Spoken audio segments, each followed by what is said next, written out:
I ara us preguntareu, què hi té a veure la intel·ligència artificial amb la democràcia? Doncs bé, més del que us penseu. La IA està transformant la nostra societat a una velocitat de vertigen, i això inclou la manera com funciona la nostra democràcia.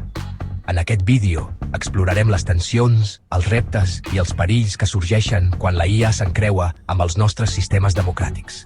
Veurem com aquesta tecnologia pot tant millorar com amenaçar els fonaments de la nostra convivència política. Comencem amb la democràcia deliberativa.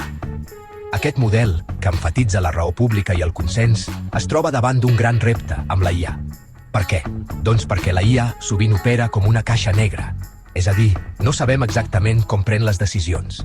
D'altra banda, tenim la democràcia participativa. Aquí, la pregunta clau és, pot la IA realment facilitar l'educació i la participació ciutadana? O, al contrari, està creant una nova elit tecnològica que deixa enrere a gran part de la població. És un dilema complex que encara no hem resolt. Cal tenir en compte que la IA podria eixamplar la bretxa de coneixement entre diferents grups socials.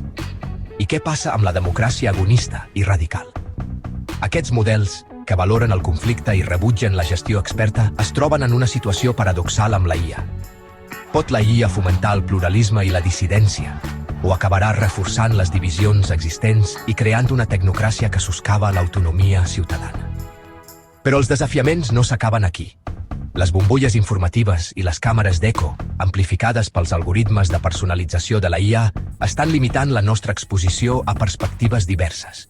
Això, pot soscavar la deliberació racional i el debat obert que són essencials per a una democràcia sana.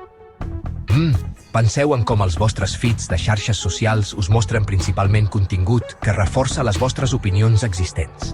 I aquí és on les coses es posen realment serioses.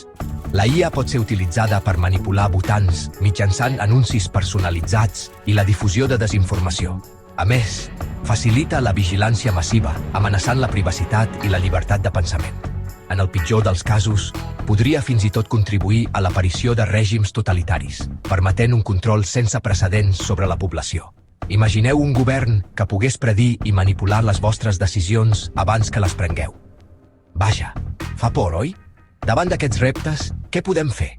És crucial que desenvolupem una regulació efectiva i exigim transparència en el desenvolupament i ús de la IA. Necessitem un debat públic seriós sobre com integrar la IA en la nostra democràcia, de manera que reforci els nostres valors en lloc de soscavar-los.